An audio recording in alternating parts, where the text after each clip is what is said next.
Vamos a empezar hablando acerca de la propagación del nuevo pacto. El nuevo pacto que inició con la muerte y resurrección de Jesucristo, inmediatamente el mandamiento fue id. Lo que nosotros conocemos como la Gran Comisión, lo podemos leer primeramente en Mateo capítulo 28, versículos del 18 al 20, donde dice: y Jesús se acercó y les habló diciendo: toda potestad me es dada en el cielo y en la tierra, por tanto, id y haced discípulos a todas las naciones, bautizándolos en el nombre del Padre y del Hijo y del Espíritu Santo, enseñándoles que guarden todas las cosas que os he mandado, y he aquí, yo estoy con vosotros todos los días hasta el fin del mundo. Amén. También Marcos, capítulo 16, versículos del 15 al 18 dice: y les dijo: id por todo el mundo y predicad.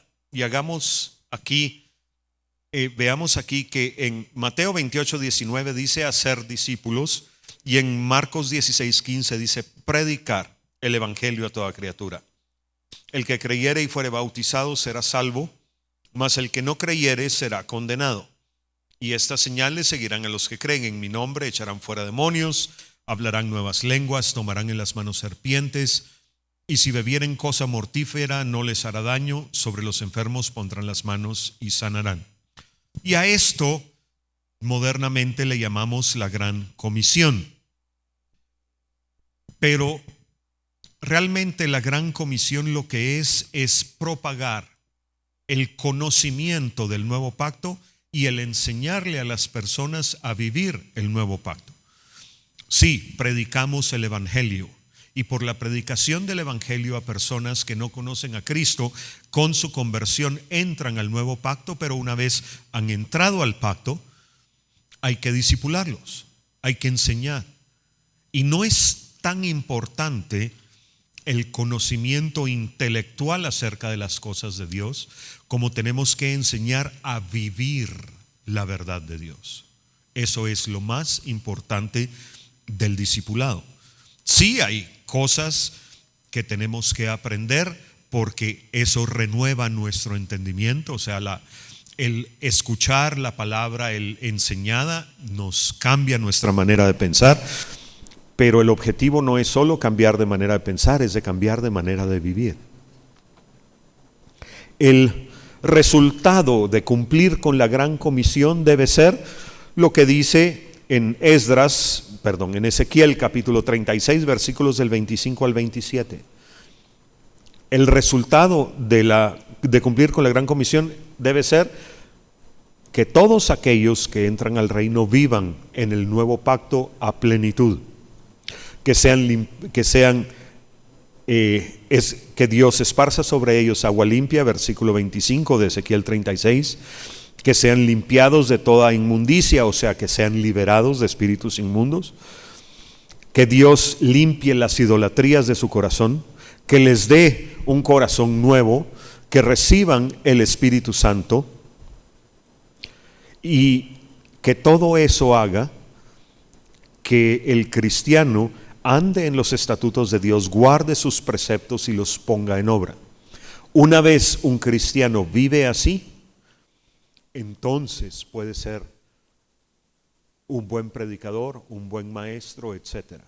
Pero lo importante es vivirlo. El libro de los Hechos de los Apóstoles nos relata el principio de esto, empezando con Pentecostés. Pero, como decía, la Gran Comisión no ha terminado. La Gran Comisión terminará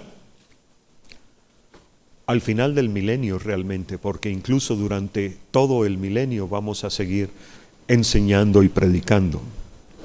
Ahora, algo que es importante que nos pongamos a pensar y le preguntemos al Señor es cuál es nuestro lugar y cuál es nuestra función en la Gran Comisión, en el reino. Porque Dios tiene para cada uno de nosotros un lugar en el que vamos a desempeñarnos mejor si hacemos su voluntad. Y si no le preguntamos, no necesariamente vamos a llegar ahí. Necesitamos preguntarle al Señor cuál es nuestro lugar y cuál es nuestra función en ese lugar, sea geográfico, sea estructural, pero Dios tiene, por poner un ejemplo, Dios tiene la iglesia de cada uno de nosotros. Yo vivo, como decía un hermano hoy en la mañana, yo vivo en el Medio Oriente, yo vivo carretera El Salvador, y mi iglesia queda aquí en zona 11. Ahora, ¿por qué asisto yo a una iglesia que no queda cerca de mi casa? Porque yo sinceramente creo que Dios la escogió para mí, es la que mejor es para mí y en la que yo debo funcionar en el reino. Por comodidad estaría en una más cerca, pero mi comodidad realmente en ese sentido no importa tanto.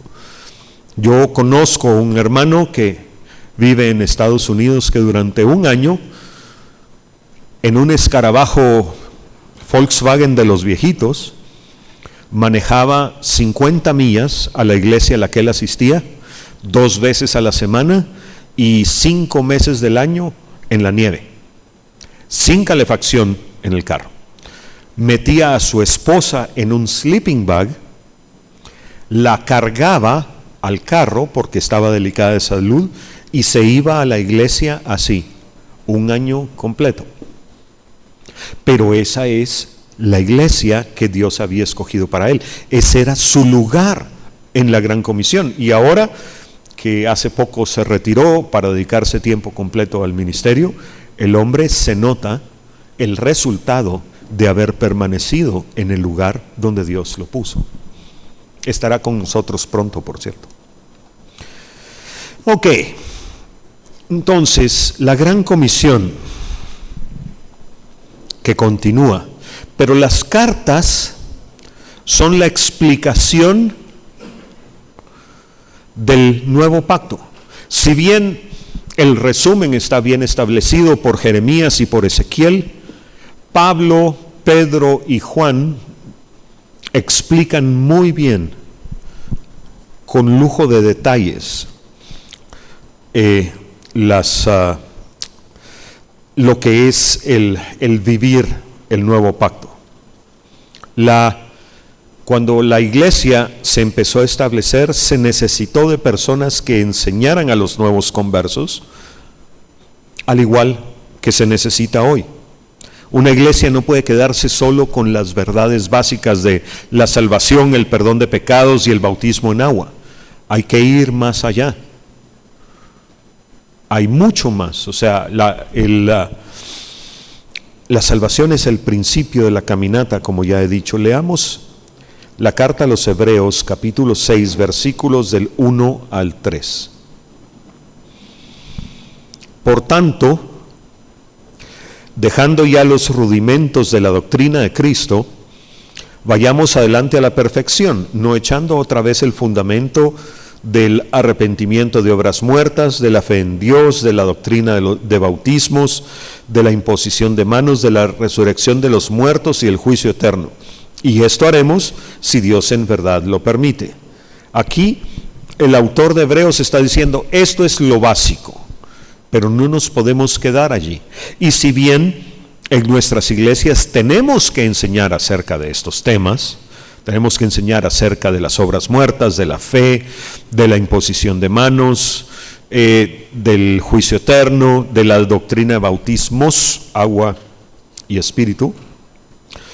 Y hay mucho más allá.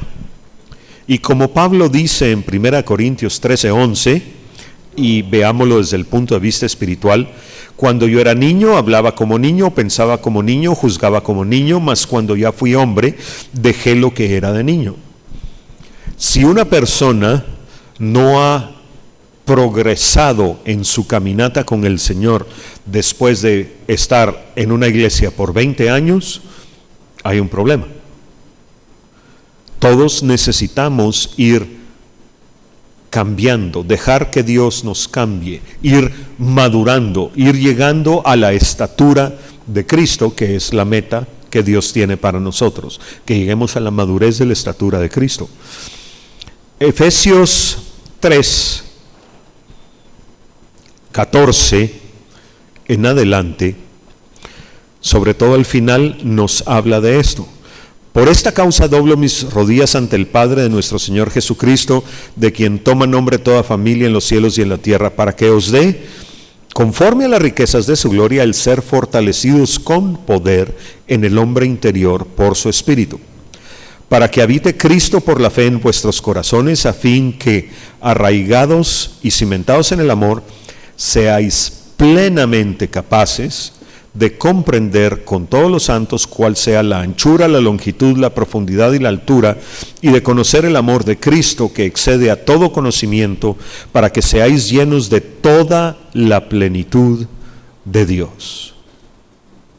Ok, y nos habla principalmente del amor para poder llegar a toda la plenitud de Dios. Pero este es el deseo de Dios, no que nos quedemos estancados, no que seamos bebés de 15 años, 25 años, 50 años, sino que lleguemos a ser personas maduras. Ahora, las epístolas fueron escritas principalmente para dos cosas. Una es para corregir errores, y en Gálatas vemos esto, en Corintios vemos esto.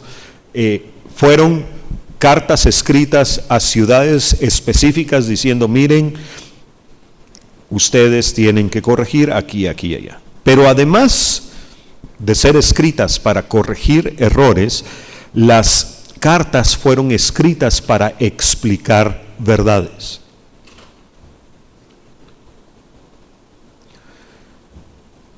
Muchos en el reino no dejan que Dios redima todas las áreas de su vida, y eso ya lo mencionamos el lunes, pero Dios las quiere redimir todas. Y voy a mencionar dos que son poco controversiales, aunque lo son, pero hay más controversiales que estas. Primera, liberación. Una vida libre de cadenas espirituales es uno de los aspectos de la vida cristiana que Jesús pagó para nosotros, y es uno de los aspectos del nuevo pacto.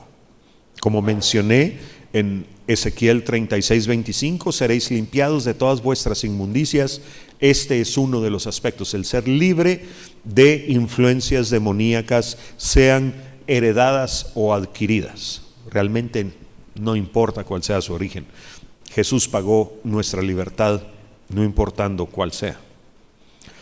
Otra área de la vida cristiana que debería ser algo normal en aquellos que hemos entrado en el nuevo pacto es el bautismo en el Espíritu Santo. Como dijo el famoso Evan Roberts, uno no necesita ser bautizado en el Espíritu Santo, pero pierde mucho si no lo hace. O sea, indispensable para la salvación, después de revisar el Nuevo Testamento, no lo es. Pero sí ayuda mucho en la caminata, más de lo que muchos creen.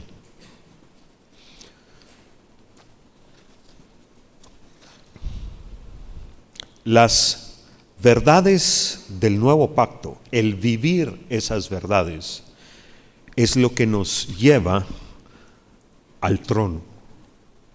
Si bien nuestra meta no debe ser sentarnos en el trono que Dios nos tiene ofrecidos, si vivimos de la manera correcta, si aprendemos a vivir en la plenitud del nuevo pacto, vamos a llegar al trono, a sentarnos en tronos con Él.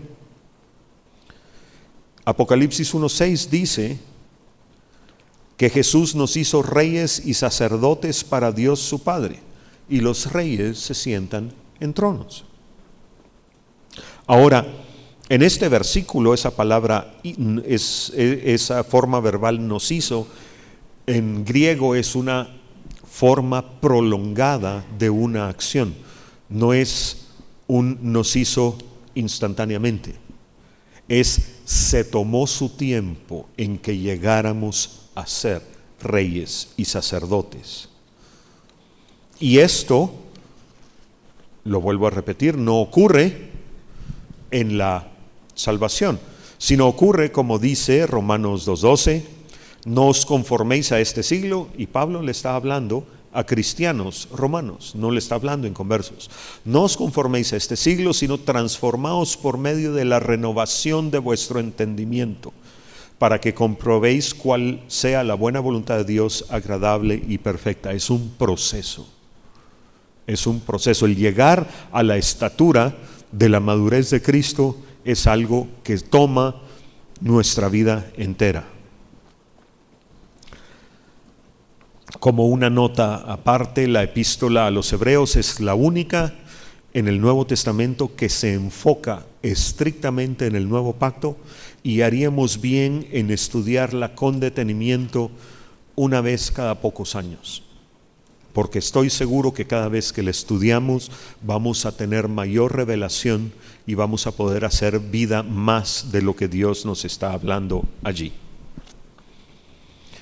Ahora en Apocalipsis es donde podemos leer el cumplimiento de las promesas para aquellos que han hecho vida el mensaje del nuevo pacto. Así como hubo un compás de espera, un tiempo de espera, desde Génesis 12, donde Dios le da las promesas iniciales a Abraham, hasta Génesis 17, que es donde hace directamente Dios el pacto de la circuncisión con Abraham. En el mismo sentido, Apocalipsis no ha ocurrido aún. La iglesia empezó aproximadamente en el año 30, más o menos. Terminará aproximadamente 2000 años después, y no voy a ponerme a ver fechas, pero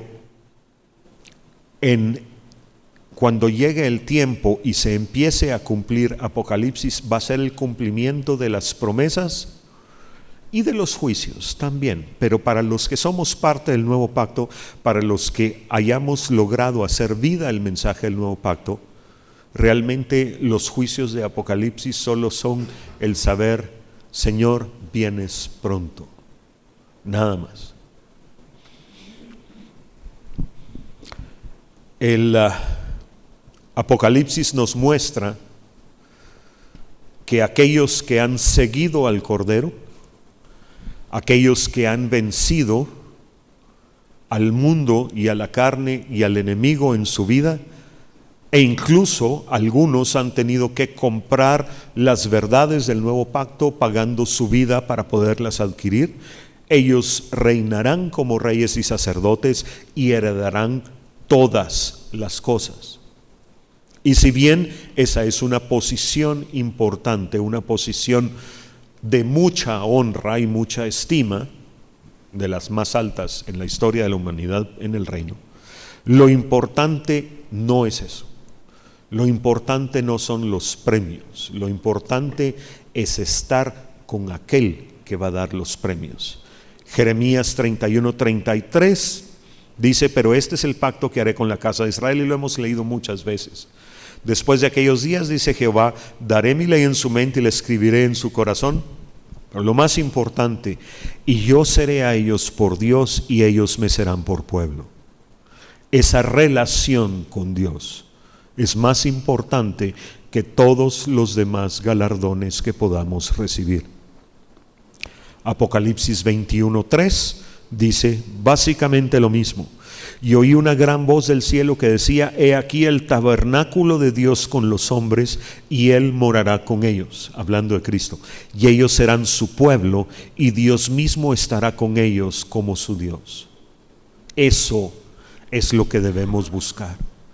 No debemos buscar las coronas que menciona la Biblia, no debemos buscar los tronos que menciona la Biblia, ni siquiera, aunque es útil, ni siquiera debemos buscar el poder del Espíritu Santo que menciona la Biblia. Debemos buscar la intimidad con Dios en su presencia. A mí me gusta decir que debemos buscar tal cercanía con Dios que podamos casi tocar su rostro con la mano, que estemos a una corta distancia de Él, que podamos preguntarle y que Él nos responda, o simplemente quedarnos en su presencia y no decir nada y absorber la santidad y la naturaleza de Dios. Esa es la importancia de la oración, esa es la importancia de estar con Él, que nos convertimos como aquel a quien buscamos y adoramos.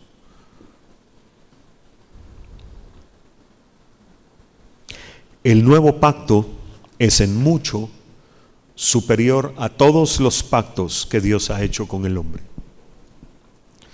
Y la carta de los Hebreos demuestra desde el punto de vista de la teología judía cómo el nuevo pacto es superior al antiguo. El antiguo pacto no pudo perfeccionar a Israel.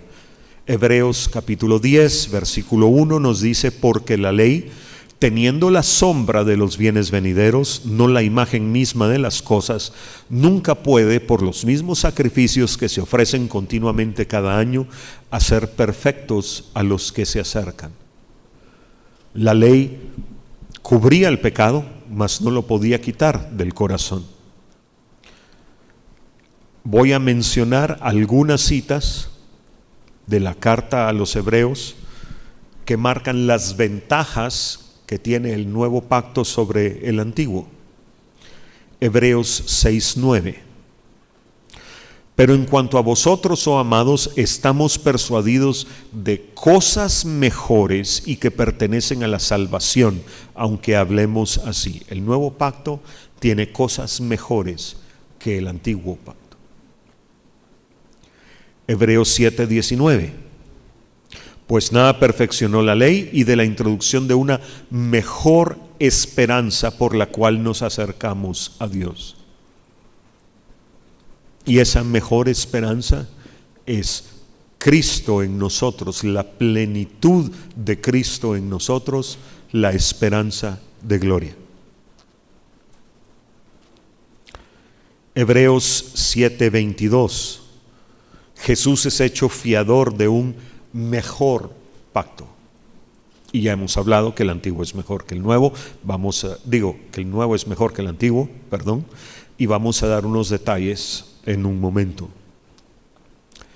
Pero ahora, Hebreos 8:6, pero ahora, tanto mejor ministerio es el suyo, hablando de Jesús, cuanto es mediador de un mejor pacto establecido sobre mejores promesas. El nuevo pacto nos da mejores promesas que las que el antiguo le dio a los israelitas. ¿Recuerdan que hablamos de las 23 promesas de las bendiciones de la ley? Cuando mencionamos que eran 23 bendiciones y más de 50 maldiciones. Ok, esas ya las tienen en su lista. En su tiempo devocional, lean esas 23 bendiciones bajo la perspectiva de que el nuevo pacto tiene bendiciones más grandes aún. Y como digo, aunque son grandes esas bendiciones, no nos tenemos que enfocar en las bendiciones, sino en el Señor mismo. Hebreos 9:23. Fue pues necesario que las figuras de las cosas celestiales fuesen purificadas así, pero las cosas celestiales mismas con mejores sacrificios que estos. Y aquí habla que el sacrificio de Cristo es mejor que los sacrificios de animales, y también lo vamos a ver con más detalle en un momento. Hebreos 10:34. Porque de los presos también os compadecisteis, y el despojo de vuestros bienes sufristeis con gozo. Y lo que me interesa en este versículo: sabiendo que tenéis en vosotros una mejor y perdurable herencia en los cielos. Nuestra patria es celestial, nuestra verdadera ciudadanía es en los cielos, y nuestra verdadera herencia será recibida allá, no aquí. Y si somos sabios, nuestra herencia será el Señor mismo, no las bendiciones del Señor. Hebreos 11:16, hablando de patria, pero anhelaban una mejor, y el contexto es una mejor patria, esto es celestial, por lo cual Dios no se avergüenza de llamarse Dios de ellos, porque les ha preparado una ciudad. Y aquí está hablando de la Jerusalén celestial. Hebreos 11:40, proveyendo Dios alguna cosa mejor, y la connotación de esas palabras es una mejor recompensa para nosotros, para que no fuesen ellos perfeccionados aparte de nosotros. El capítulo 11 de Hebreos lo vamos a estudiar, si no hoy, mañana, cuando hablemos de los héroes de la fe, pero también veamos que aunque muchos recibieron grandes bendiciones, otros fueron perseguidos, y no importa cuál sea nuestro caso, lo importante es que al final demos la talla y estemos con el Señor. Hebreos 12:24, hablando de la sangre del pacto, a Jesús el mediador del nuevo pacto, y a la sangre rociada, que habla mejor que la de Abel. La sangre de Abel, dice la Biblia, clamaba desde la tierra, porque Caín lo mató. Pero la sangre de Jesús derramada no clama por justicia, clama por misericordia. Y esa es la diferencia. La sangre de Jesús, aunque fue derramada injustamente, no clama al Padre, Señor, hazme justicia, sino clama, Señor, ten de ellos misericordia. Podemos resumir la intención de Dios al establecer el nuevo pacto con los hombres con las palabras que nos dice el Salmo 113, versículos del 7 al 9. Y este es, si queremos ver la actitud del corazón de Dios para aquellos que somos parte del nuevo pacto. Él levanta del polvo al pobre, y al menesteroso alza del muladar, para hacernos sentar con los príncipes de su pueblo. Él hace habitar en familia a la estéril, que se goza en ser madre de hijos. Aleluya. La intención del Padre al establecer el nuevo pacto es bendecirnos a pesar de que no nos lo merezcamos. Es salvarnos a pesar de que nacimos pecadores, y es establecernos como un pueblo de reyes y sacerdotes para Él disfrutarse de nuestra administración.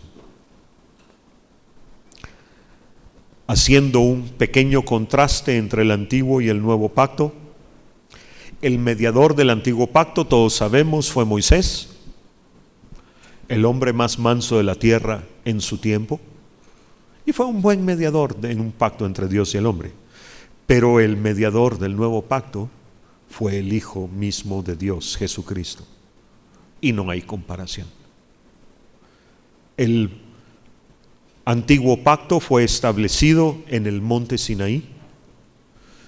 El nuevo pacto nos dirige hacia Sión, hacia el monte de Sión celestial.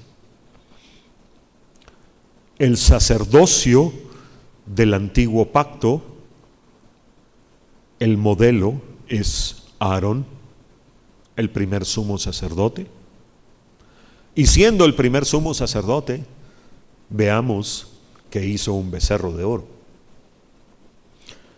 El sacerdocio del nuevo pacto está basado en el sacerdocio de Melquisedec.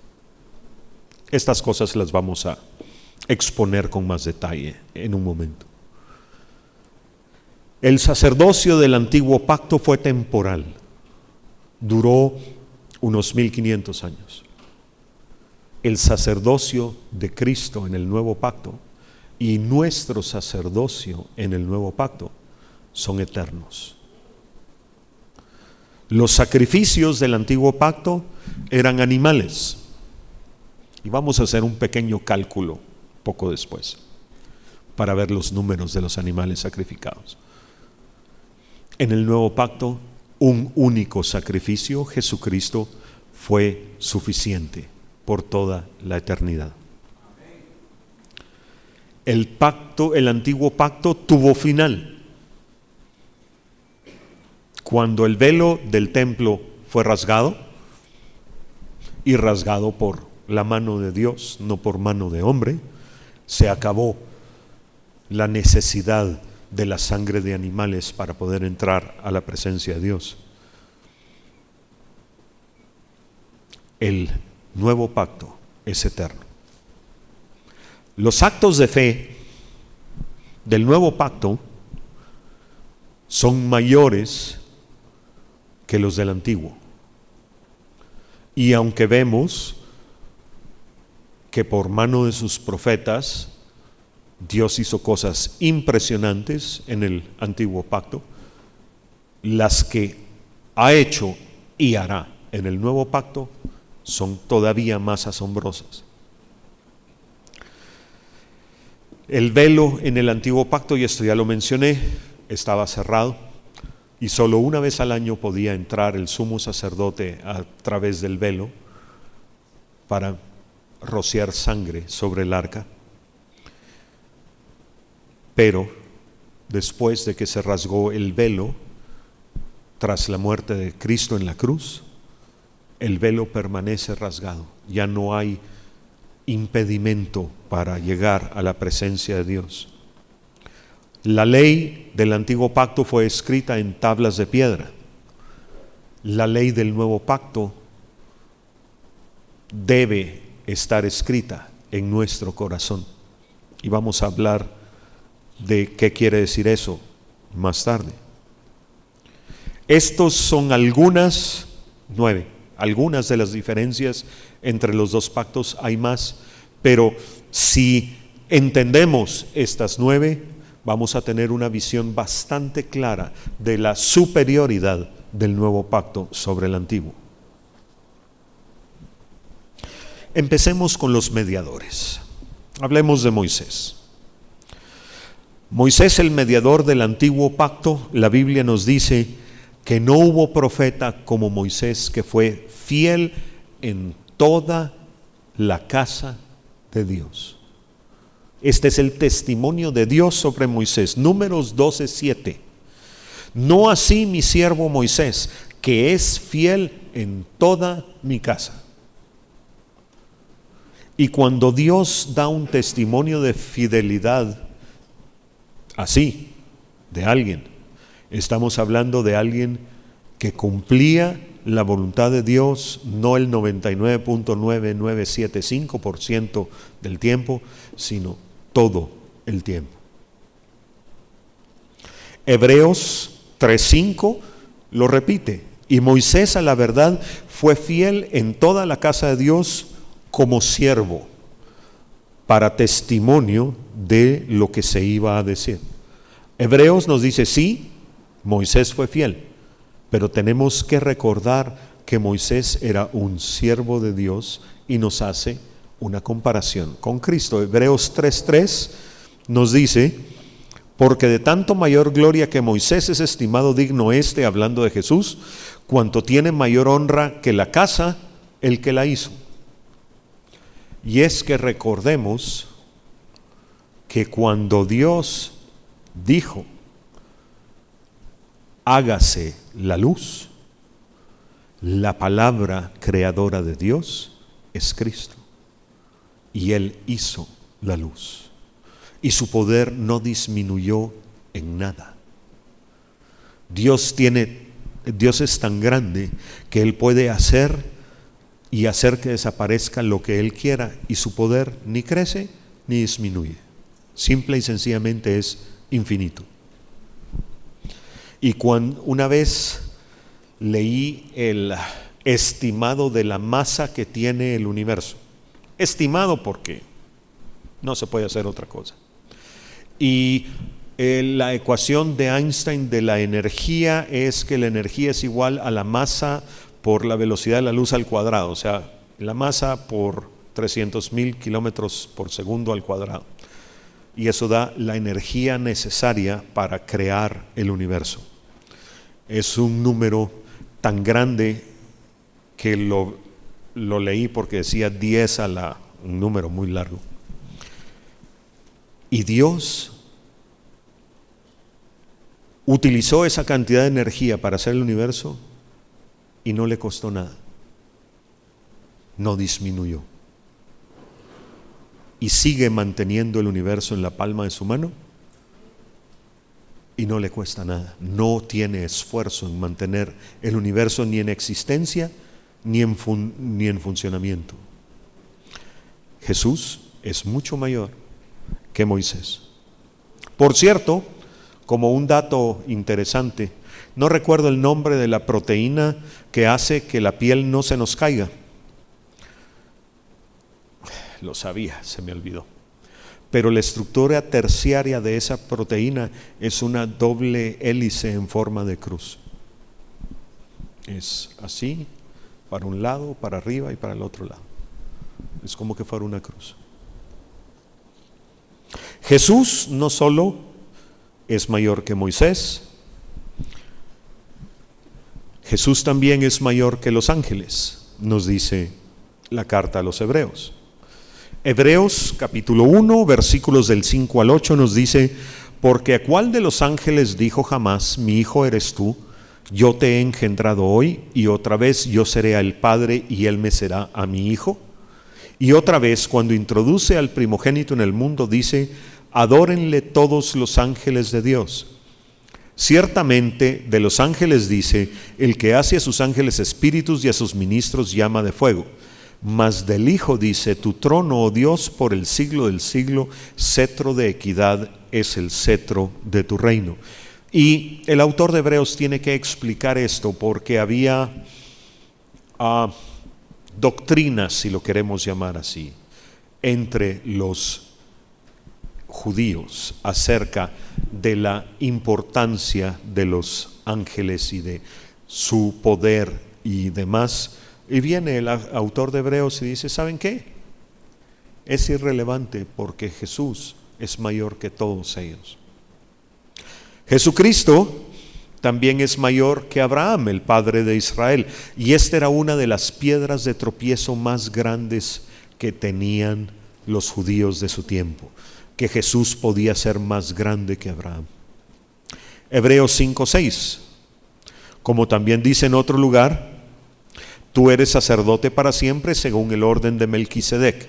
Ahora quiero que, tomando ese versículo en cuenta, leamos Hebreos capítulo 7 del 1 al 4, donde dice: porque este Melquisedec, rey de Salem, sacerdote del Dios Altísimo, que salió a recibir a Abraham, que volvía de la derrota de los reyes, y le bendijo, a quien asimismo dio a Abraham los diezmos de todo, cuyo nombre significa primeramente rey de justicia y también rey de Salem, esto es, rey de paz, sin padre, sin madre, sin genealogía, que ni tiene principio de días ni fin de vida, sino hecho semejante al Hijo de Dios, permanece sacerdote para siempre.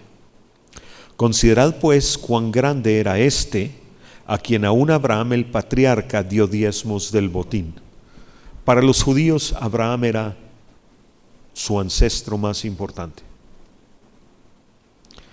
Y el autor de Hebreos lo que les está diciendo es: si Abraham, su padre, el padre de Israel, le dio los diezmos del botín cuando fue a rescatar a su sobrino Lot, a este sacerdote, que es figura de Jesucristo, ese sacerdocio es superior al de Leví, hijo o descendiente de Abraham. Jesucristo, el mediador del nuevo pacto, Hebreos 8:6 nos dice: pero ahora tanto mejor ministerio es el suyo, hablando de Jesucristo, cuando es mediador de un mejor pacto establecido sobre mejores promesas. Hebreos 12:24, a Jesús el mediador del nuevo pacto y a la sangre rociada que habla mejor que la de Abel. Un mediador es alguien que está entre dos o más partes. Si lo queremos ver Una ilustración es, un mediador es el jamón del sándwich, es el que está a la mitad. El mediador de una negociación, de una alianza o de un pacto es el que escucha a ambas partes y pone a las partes en acuerdo. Ahora, Moisés, el mediador del antiguo pacto, eventualmente murió. Y el antiguo pacto, como ya hablamos, eventualmente terminó. Pero Jesús sigue siendo el mediador del nuevo pacto y lo seguirá siendo para siempre. Y por eso es que el nuevo pacto también permanecerá para siempre. Las promesas que Dios tiene establecidas en el nuevo pacto, aquellos que las reciban disfrutarán de ellas por la eternidad. Primera carta de Pablo a Timoteo, capítulo 2, versículos 5 y 6. Y esto es un versículo que usamos para hacer diferencias entre el verdadero cristianismo y la religión tradicional, pero tiene otras aplicaciones también, porque hay un solo Dios y un solo mediador entre Dios y los hombres, Jesucristo hombre, el cual se dio a sí mismo en rescate por todos, de lo cual se dio testimonio a su debido tiempo.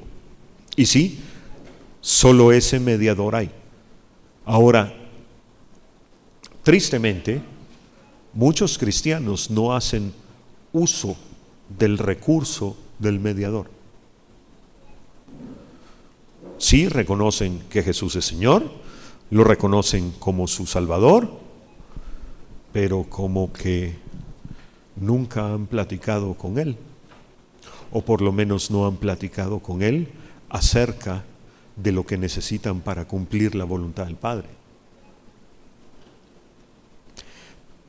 Tristemente, y esto me lo enseñó uno de mis primeros líderes, muchas personas que se llaman a sí mismos cristianas, en Cristo tienen un bombero. Y su tipo de oveja, el tipo de oveja que son es: dame, protégeme, cuídame. Y son como un asadón.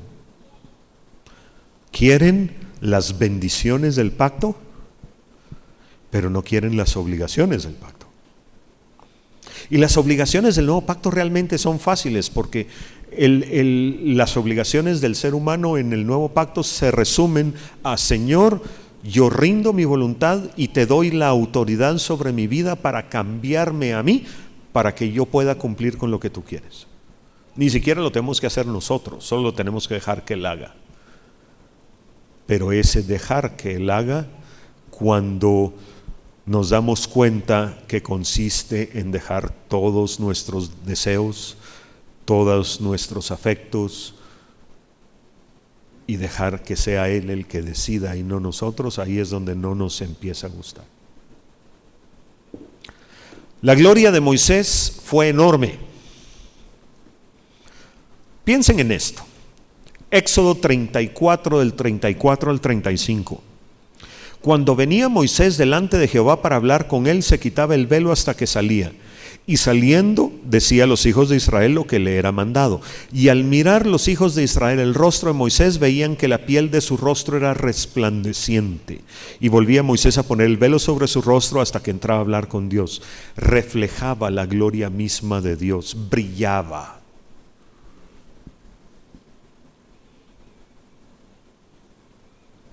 Su corazón tuvo que haber sido un corazón extraordinario, porque llegaba a la presencia de Dios así y no era consumido por la santidad de Dios. Mis respetos. Pero la gloria de Cristo es más grande aún. Filipenses 2, del 9 al 11.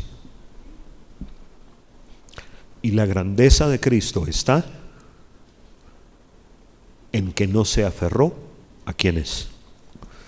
Por lo cual Dios, no, vamos a leer desde antes. la kenosis de Cristo o su vaciamiento de quien Él es importante que la leamos. Filipenses 2.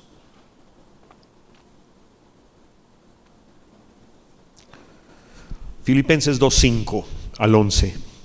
Haya pues en vosotros este sentir que hubo también en Cristo Jesús. Pablo lo que nos está diciendo es: imiten a Jesús en esta actitud, el cual, siendo en forma de Dios, no estimó el ser igual a Dios como cosa a que aferrarse, sino que se despojó a sí mismo, tomando forma de siervo, hecho semejante a los hombres, y estando en la condición de hombre se humilló a sí mismo, haciéndose obediente hasta la muerte y muerte de cruz. Si tan solo todos los que estamos en puestos de eminencia entendiéramos que este es el ejemplo que tenemos que seguir.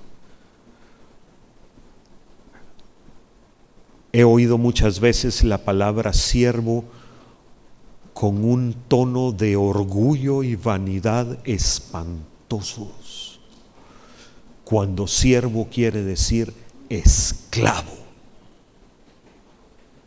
El siervo no decide, el siervo no es señor de nadie.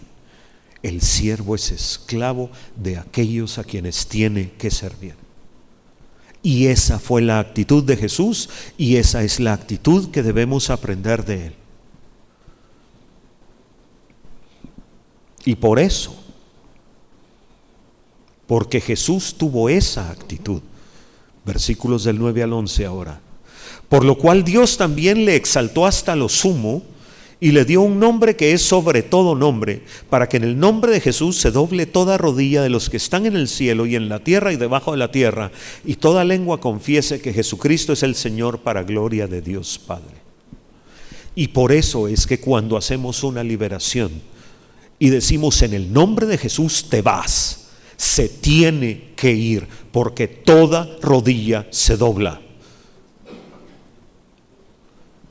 La actitud de Cristo de obediencia y sumisión para morir en la cruz pagó la libertad de todo aquel que entra en el nuevo pacto.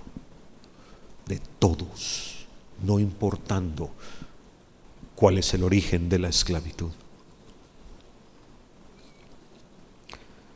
El monte Sinaí representa el antiguo pacto, representa el arca detrás del velo que nadie podía ver, representa la religión con una ley inalcanzable y representa una ley sin gracia.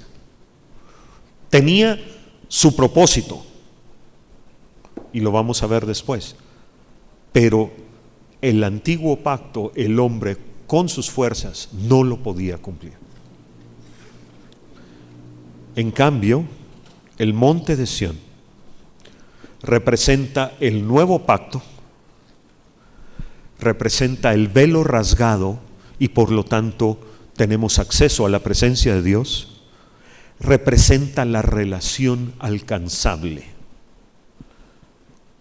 y representa la gracia dada por Dios para poder cumplir con su ley, para poder cumplir con su voluntad. ¿Por qué es que los cristianos podemos decir Dios sí existe? Mi humilde opinión, no es porque podamos hacer una rigurosa demostración teológico-filosófica de la existencia de Dios, sino porque hoy, en nuestro tiempo quieto, nos encontramos con Él.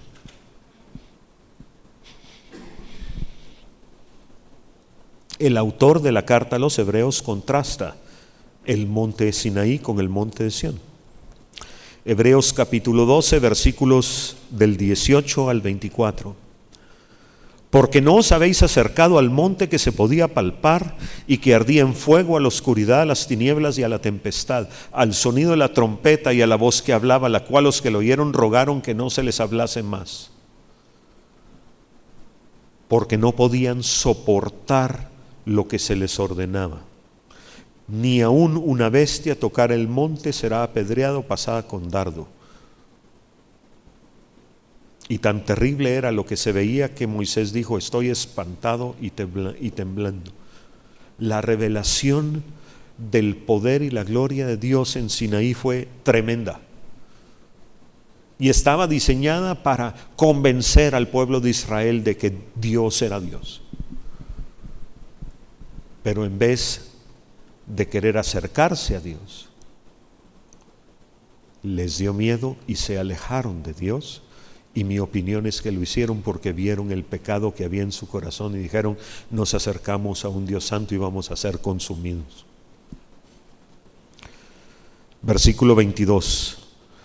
Sino que os habéis acercado al monte de Sión, a la ciudad del Dios vivo, a Jerusalén la celestial, a la compañía de muchos millares de ángeles, a la congregación de los primogénitos que están inscritos en los cielos, a Dios el juez de todos, a los espíritus de los justos hechos perfectos, a Jesús el mediador del nuevo pacto, y a la sangre rociada que habla mejor de la de Abel. Y estos 3 versículos dicen tanto: la ciudad del Dios viviente, la Jerusalén celestial, nuestra casa, nuestra verdadera casa. Cada vez que muere en esta tierra una persona que yo considero un cristiano, una cristiana a quien yo respeto, mi pensamiento es: te fuiste a casa. Y una de las cosas que ocurre al irse a casa es que dejamos este cuerpo, y no sé ustedes, pero a mí ya me empezó a doler la espalda, ya se me cayó el arco de un pie,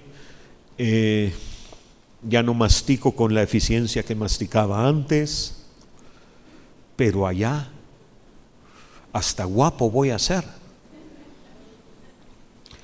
Entonces todos esos achaques que vamos acumulando en esta tierra, todo ese desgaste, y espero y trato por lo menos en mi vida que ese desgaste sea en función del reino y no en función de cosas que se quedan aquí.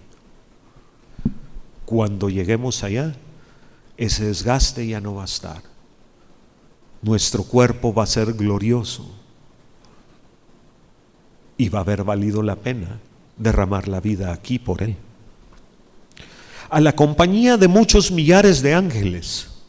Una vez alguien que tenía muchas visiones dijo que los ángeles se asombraban que el hombre tuviera la habilidad de llegar a adorar a un Dios que nunca había visto con los ojos. Y no es que estuvieran en contra, sino se asombraban de que el hombre, sin haber visto la gran gloria y santidad de Dios, la pudiera sentir en el espíritu. La congregación de los primogénitos que están inscritos en los cielos, el libro de la vida, donde están nuestros nombres y los de muchos otros. Y Moisés, en una ocasión, le dice a Dios: Dios, no los destruyas, y si los vas a destruir, a mí también me quitas de tu libro. En el Antiguo Testamento ya había revelación de que ese libro existe. Y eso, arriesgar la eternidad por un pueblo de tercos y berrinchudos, eso sí me impacta. Eso es tener corazón de pastor. También él conocía el corazón de Dios y sabía que Dios no lo quería hacer, pero él puso su eternidad en la línea por la gente que Dios le había encomendado. Y en el siglo XXI muchas veces ni siquiera nos queremos despertar demasiado temprano por aquellos que Dios ha puesto a nuestro cuidado. A Dios, el juez de todos, eso no necesita comentario. A los espíritus de los justos hechos perfectos. Y ese hechos es una palabra que incluye proceso y que incluye tiempo. Sí, debemos llegar a la estatura del varón perfecto, y sí, Dios sí lo quiere hacer en nosotros, y a veces somos tan difíciles de trabajar que el trato de Dios con nosotros duele. Hay a quienes no les duele, los felicito. Yo soy tan como Pedro que a veces sí me duele. A Jesús, el mediador del nuevo pacto. Y es interesante que lo pone después de todo lo demás, porque como que fuera una progresión, y al final de todo, Señor, tú, no tus cosas, tú. Y a la sangre rociada, que habla mejor que la de Abel, sí, porque la sangre de Jesús lo que dice es: Padre, ten misericordia de Jorge. Y el acusador puede acusarme de todo lo que he hecho toda mi vida, pero si me he arrepentido, la sangre de Jesús es suficiente. El monte de Sión terrenal es figura, y el nuevo pacto es el camino para el supremo llamamiento de Dios, el supremo llamado de Dios para la vida de cada uno de nosotros. Dios no quiere para nosotros que rindamos al 30 por 1 ni al 60 por 1. Dios quiere que rindamos al 100 por 1, más si se pudiera. Y eso es sobrenatural, porque si entiendo bien la ingeniería genética que se ha usado con el trigo, a lo más a lo que se puede llegar en lo natural es a 64 por 1. 32 o 64, no recuerdo cuál de los dos. Pero digamos el rendimiento al 30 por 1 o al 60 por 1, podría tal vez un cristiano extraordinario lograrlo con sus fuerzas. Pero el 100 por 1 es naturalmente imposible. Tiene que ser Dios en nosotros. El monte de Sión terrenal representa la presencia de Dios. El Antiguo Testamento nos dice que Dios escogió morar allí. Y hay 2 salmos que son importantes en este sentido: el Salmo 24 y el Salmo 15. En el Salmo 24 hay una meditación acerca de quién puede subir al monte de Jehová, o sea, quién puede llegar a la presencia de Dios. Y un paso más que ese, el Salmo 15 nos dice quién puede habitar allí, quién puede quedarse en la presencia de Dios. En general, la iglesia, la verdadera iglesia del Señor en el siglo XXI vive el Salmo 24, pero no hemos logrado vivir el Salmo 15. No nos hemos podido quedar allí. A mí me gusta estudiar la historia, porque yo creo que el que estudia la historia puede sacar lecciones para no necesariamente repetirla. Pero a veces hay lecciones que vale la pena estudiar porque deberíamos poder repetirla. Conde imperial del Imperio Austrohúngaro, von Zinzendorf. Hay gran persecución de cristianos en su tiempo, porque el emperador del Sacro Imperio Romano Germánico era católico. Y entonces en todo el imperio empiezan a perseguir a los cristianos para matarlos. Estamos hablando de, no recuerdo ni el año, 1400 algo tal vez antes. Viene este conde imperial y se opone al deseo del emperador, o sea, puso en entredicho su vida y sus bienes, y asignó en sus tierras un pueblo, el pueblo de Herrnhut, y dejó que los cristianos perseguidos de Europa se pudieran establecer allí. Y una noche que estaban orando, cayó el Espíritu Santo, y es una de esas visitaciones del Espíritu Santo de las cuales poca gente sabe. Y el resultado de esa visitación del Espíritu Santo fue que esa reunión de oración siguió y la gente entraba y salía, pero siguió y no paró en 100 años. Durante 100 años hubo por lo menos 2 personas en ese lugar orando.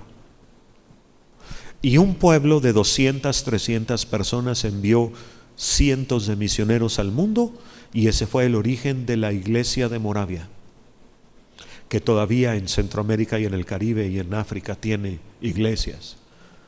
Mandaban misioneros a los lugares más duros. Ellos en esa reunión vivieron el Salmo 15. Veamos qué dicen los salmos. Salmo 24, versículos 3 y 4. ¿Quién subirá al monte de Jehová y quién estará en su lugar santo? O sea, ¿quién puede entrar a la presencia de Dios? El limpio de manos y puro de corazón, el que no ha elevado su alma a cosas vanas ni jurado con engaño. Ok, manos limpias. Nuestras acciones no deben ser pecaminosas. Puro de corazón, nuestras intenciones tienen que ser de acuerdo a la santidad de Dios. El que no ha elevado su alma a cosas vanas, el que es humilde. La Biblia dice, un espíritu contrito y humillado, tú no lo desprecias, Señor. El que no ha jurado con engaño, que no tiene mentira en su boca. Esas son las condiciones para subir al monte, para entrar a la presencia de Dios.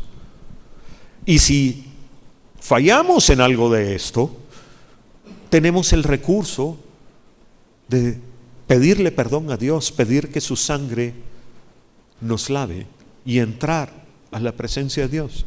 Pero tristemente algo tiene la iglesia del siglo XXI en su mayor parte, que llegamos a la presencia de Dios, tocamos su rostro y al rato nos salimos.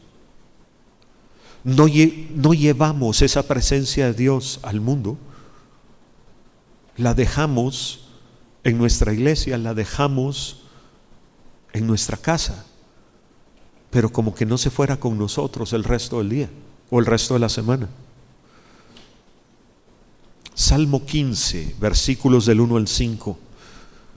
Señor, ¿quién habitará en tu tabernáculo? ¿Quién morará en tu monte santo? ¿Quién se puede quedar en la presencia de Dios? El que anda en integridad, o sea, lo que pienso, lo que digo, lo que hago y lo que creo son exactamente la misma cosa. Eso es integridad. Creer, pensar, hablar y hacer lo mismo, siempre.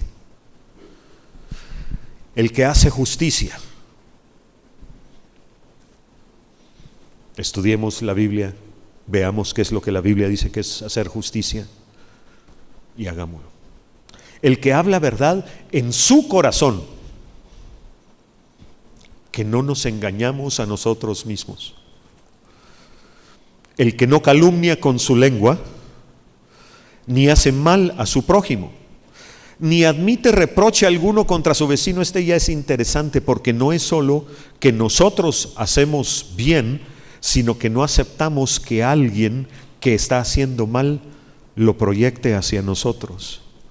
Aquel a cuyos ojos el vil es menospreciado, pero honra a los que temen a Jehová. El que aún jurando en daño suyo no por eso cambia. ¿Recuerdan que hemos hablado de la importancia de mantener nuestra palabra? Quien su dinero no dio a usura, ni contra el inocente admitió cohecho. Y estos dos son interesantes porque la Biblia dice que el amor al dinero es el origen de todos los males, ¿correcto? Y aquí dice que cuando prestó, no recibió interés, sino lo prestó con generosidad. Ni aceptó que alguien le pagara, ya aquí sea con un favor, sea con una posesión, sea con dinero, para hacerle mal inmerecido a alguien, O sea, esta es una persona que no ama el dinero. El que hace estas cosas no resbalará jamás. El que hace estas cosas habitará en su tabernáculo, morará en su monte santo, puede quedarse en su presencia. Entonces, una o más de estas cosas, mis hermanos, y yo soy el primero, nos falta. Porque si no nos faltaran, entraríamos a la presencia de Dios y nos quedaríamos allí. Durante la Edad Media, casi Renacimiento, hubo en Francia un hombre que primero fue mercenario.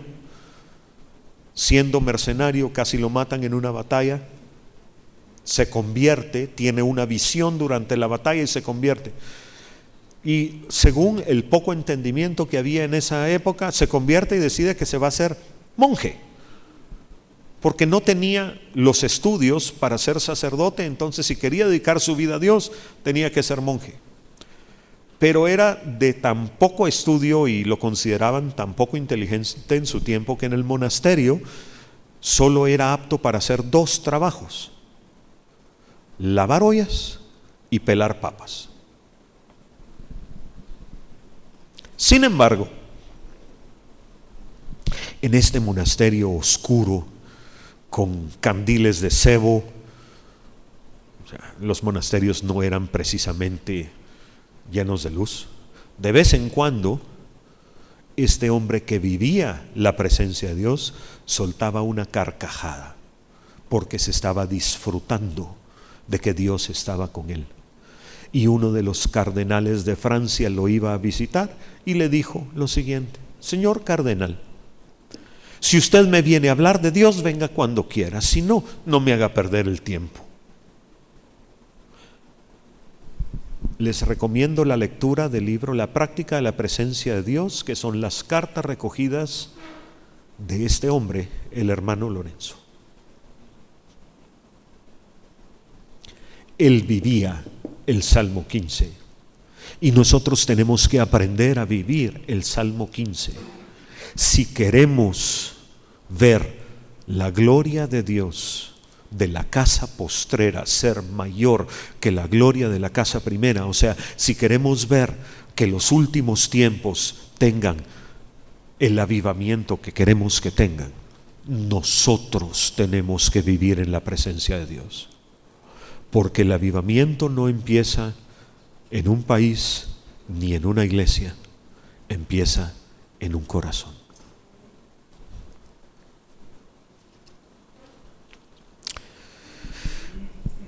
Aarón y Melquisedec.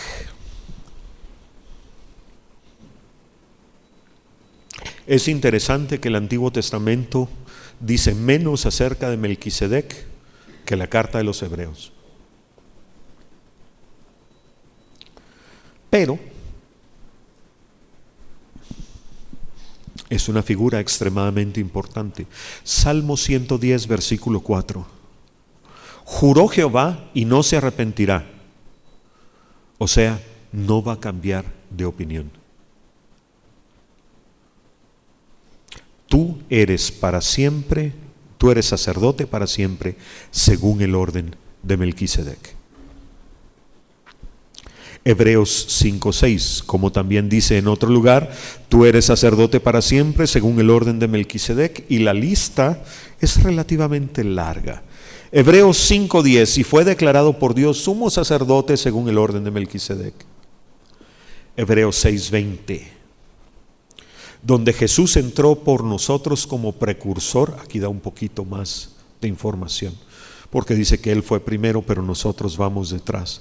Hecho sumo sacerdote para siempre según el orden de Melquisedec. Entonces Él es el nuevo sumo sacerdote y nosotros somos los nuevos sacerdotes. Hebreos 7:11. Si pues la perfección fuera por el sacerdocio levítico, porque bajo él recibió el pueblo la ley, ¿qué necesidad habría aún de que se levantase otro sacerdote según el orden de Melquisedec y que no fuese llamado según el orden de Aarón?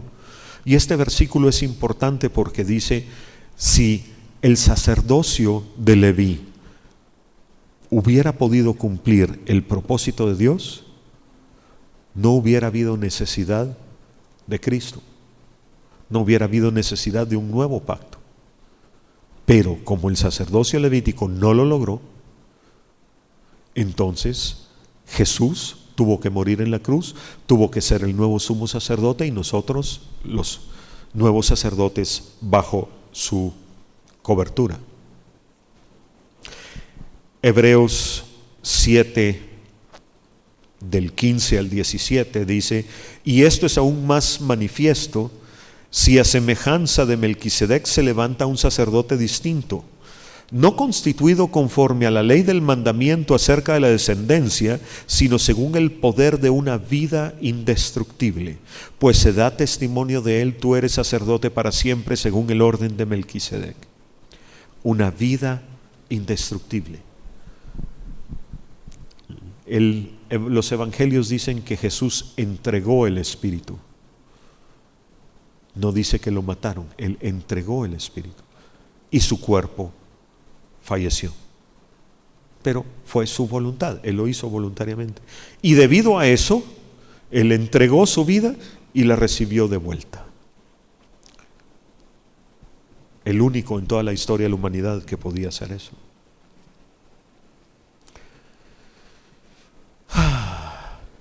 Además, otra de las grandes diferencias entre Aarón y Melquisedec es que Melquisedec no solo era sacerdote, también era rey. Era el rey de Salem, rey de paz, rey de justicia, rey de Jerusalén. Y la primera carta de Pedro, capítulo 2, versículo 9, dice que nosotros somos linaje escogido. Ahora, ¿por qué somos linaje escogido? No es como los judíos que el sacerdote tenía que ser hijo de sacerdote, nieto de sacerdote y que toda la línea llegara hasta Leví. No, somos linaje escogido porque Dios nos hizo hijos por adopción. Porque no hay linaje más excelso que el de Dios. Su primogénito Jesucristo y nosotros detrás, sus hijos adoptivos. Según la ley romana de este tiempo, un hijo adoptivo tenía los mismos derechos que un hijo natural, tan así que el hijo adoptivo podía heredar aún el puesto del papá en el gobierno. Entonces, cuando fuimos adoptados por Dios,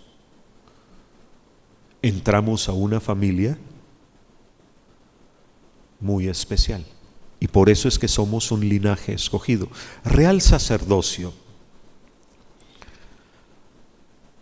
Jesucristo es rey. Amén. En la antigüedad, el primogénito del rey heredaba el trono. Era el príncipe guerrero, era el que tenía que defender el reino de su padre porque un día iba a ser de él. Pero sus hermanos eran sacerdotes de sus dioses. Esa era la costumbre en el mundo politeísta de la antigüedad. Y el autor de Hebreos lo que está diciendo es: sí, Jesucristo, el Rey, el Hijo de Dios, él hereda el trono, pero sus hermanos menores, por adopción, son los sacerdotes del reino. Nación santa, ese era el deseo original de Dios para Israel, que fueran un pueblo santo y especial para Él. Hablamos de eso ya. Pueblo adquirido por Dios, sí. La sangre de Cristo fue el precio que Dios pagó por nosotros. Cuando Cristo en la cruz gritó: Dios mío, ¿por qué me has abandonado? Pensemos un momento. Durante toda la eternidad el Padre y el Hijo habían sido uno, había habido una comunión perfecta entre ambos.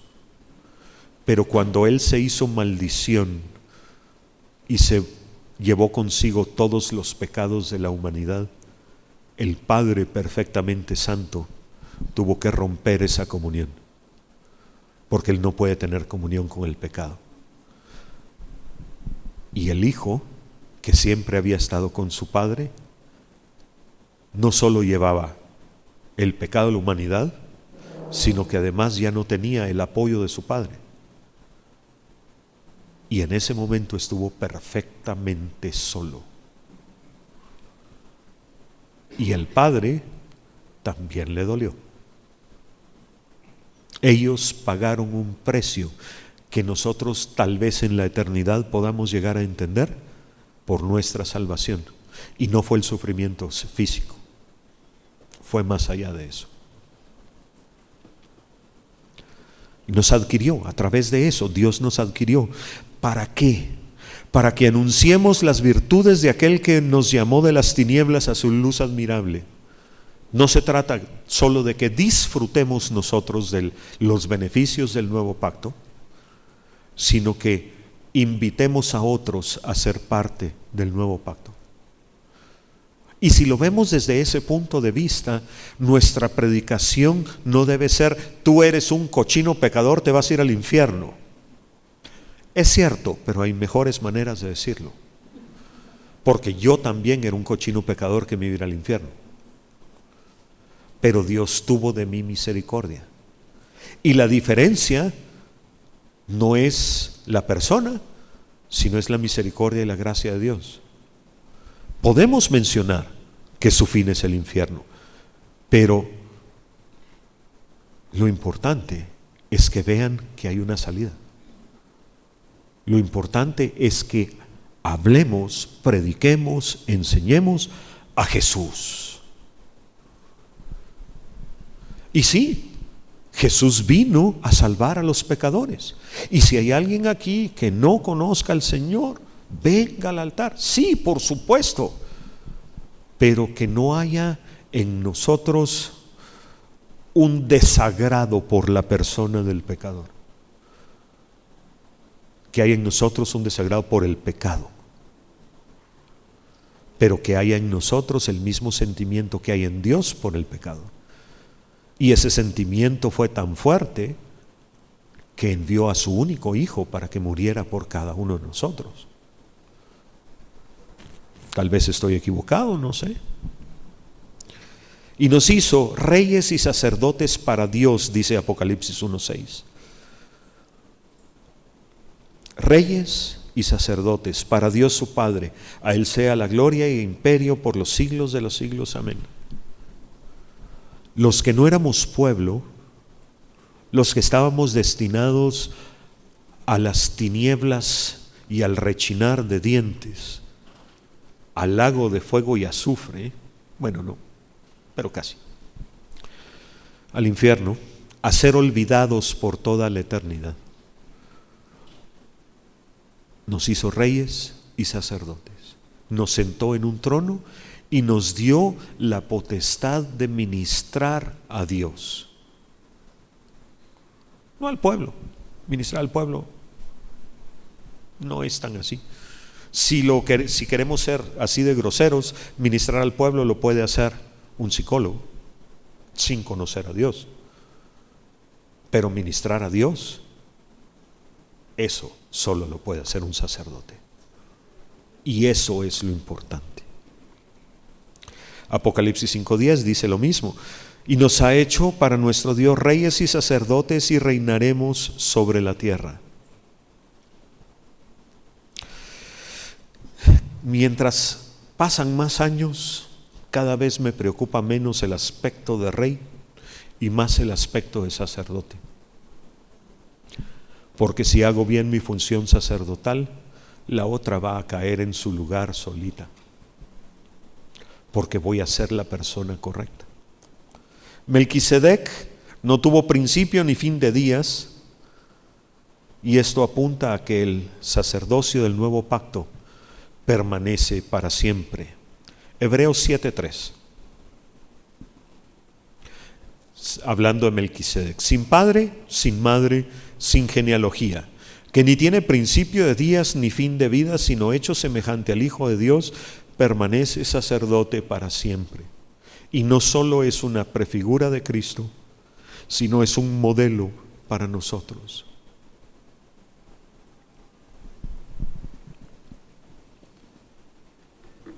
Cuando profundizamos en el nuevo pacto, creo que logramos entender una dimensión que va más allá de lo que pasa en este mundo. El mundo espiritual es más real que el mundo físico. Lo único es que no lo podemos ver, pero es más real, porque este mundo tuvo un principio y tendrá un final. El mundo espiritual no. El mundo espiritual es eterno. El sacerdocio temporal versus el sacerdocio eterno. En Hebreos vemos varios capítulos que contrastan el sacerdocio del antiguo pacto con el sacerdocio del nuevo pacto. Y una de las grandes diferencias que nos marca la carta a los Hebreos es que los sacerdotes del antiguo pacto eran tan pecadores como el resto del pueblo, mientras que Jesucristo no. Hebreos 5, del 1 al 3. Porque todo sumo sacerdote tomado de entre los hombres es constituido a favor de los hombres en lo que a Dios se refiere, para que presente ofrendas y sacrificios por los pecados, para que se muestre paciente con los ignorantes y extraviados, puesto que él también está rodeado de debilidad. Ahí está hablando el sacerdote. Y por causa de ella debe ofrecer por los pecados tanto por sí mismo como también por el pueblo. El sumo sacerdote primero sacrificaba por sí mismo y después iba a Dios a sacrificar por los demás, porque si no, ante la santidad de Dios hubiera muerto. Necesitaba que su pecado fuera cubierto primero antes de interceder por los demás. Pero Hebreos 7, 26 y 27 nos muestra el contraste con Jesucristo. Porque tal sumo sacerdote nos convenía, santo, inocente, sin mancha, apartado de los pecadores y hecho más sublime que los cielos, que no tiene necesidad cada día como aquellos sumos sacerdotes de ofrecer primero sacrificios por sus propios pecados y luego por los del pueblo, porque esto lo hizo una vez para siempre, ofreciéndose a sí mismo. Jesús sí podía presentarse ante el Padre y decir: yo te pido por ellos, sin tener que presentar un sacrificio por sí mismo. Es más, la Biblia nos dice que Él es el Cordero inmolado antes de la fundación del mundo. El plan de salvación, el nuevo pacto, fue diseñado por Dios antes de que este mundo fuera. Cuando Dios dijo: hagamos al hombre a nuestra imagen y semejanza, Dios sabía que Jesús iba a morir en la cruz. Y aún así fuimos creados. Él lo sabe todo desde el principio. Y desde que creó al hombre, Jesús iba a la cruz. Ahí empezó su caminata hacia la cruz. Y eso me impresiona, porque la raza humana no ha sido precisamente amiga de Dios, ni hemos sido santos y perfectos, ni siquiera hemos querido ser santos la mayor parte de nuestra historia. Y aún así fuimos creados. Dios, sabiendo eso, nos creó. Y sabiendo que le iba a costar la cruz, lo hizo. Por amor a un pueblo de necios, tercos y berrinchudos, pero Él sabía que su sacrificio en la cruz nos podía cambiar. El poder de la cruz es impresionante, y no como símbolo, o sea, no dos palitos o dos pedacitos de metal puestos en algún lugar, no es un amuleto. Es lo que ocurrió esa tarde en el Monte de la Calavera. El poder de Satanás en el mundo fue quebrantado ese día. Y aunque sigue pasando toda clase de cosas, nosotros ya leímos el final del libro y ya sabemos quién gana. Y estamos del lado ganador. Amén. A pesar de que Él es santo y perfecto, Jesús nos entiende. Si algo tenía Jesús que me impresiona, es que Él era accesible. Viene Zaqueo, y como era chaparro, se tiene que subir a un árbol para poder verlo. Y Jesús, cuando lo vio, no dijo: este es un cobrador de impuestos que estafa a la gente. Que como funcionaban los cobradores de impuestos era que los grupos de cobradores de impuestos le pagaban al Imperio Romano los impuestos de una provincia por anticipado para ganar el contrato de los impuestos de ese año, y después se los cobraban a la gente, pero podían cobrar más de lo que le habían cobrado al imperio, y por eso es que eran tan mal vistos. Pero entonces viene Jesús, y cuando ve a Zaqueo en el árbol, en vez de decir: este que despluma a mi pueblo como que fueran gallinas para la olla, le dice: baja de ahí, que hoy me voy a tu casa. ¿Y cuál fue el resultado? Jesús era asequible, y tan asequible era entonces que ahora, como ahora. Y eso es algo que tenemos que vivir primero y enseñar después. Hebreos capítulo 4, versículos 14 y 15.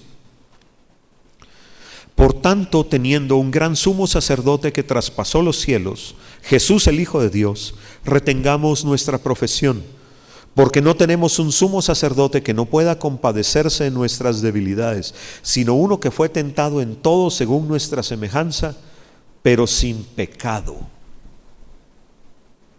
Cualquier tipo de tentación que podamos sufrir, dice el versículo 15, fue tentado en todo. Es un absoluto, pero sin pecado. Y entonces nos quedamos sin excusa, porque Él era perfectamente hombre, y como hombre fue tentado, y como hombre no pecó. Entonces nosotros que tenemos acceso a la gracia de Dios, que tenemos acceso a la sangre de Cristo, que hemos recibido el Espíritu Santo, no tenemos excusa alguna para pecar voluntariamente. Oremos. Padre, en el nombre de Jesús te damos gracias, porque realmente eres bueno con nosotros, Señor. Gracias, oh Dios. Señor, háblanos tú, Señor, enséñanos tú. Necesitamos del maná escondido, necesitamos de tu revelación, Señor. Señor, que no sea entendimiento solo en la cabeza, que no nos aproveche, que sea vida que venga de ti, Señor. Señor, haz que la vara de Aarón reverdezca en nosotros. Sé tú, Señor, el que nos cambie. En el nombre de Jesús te lo pedimos, Padre. Amén.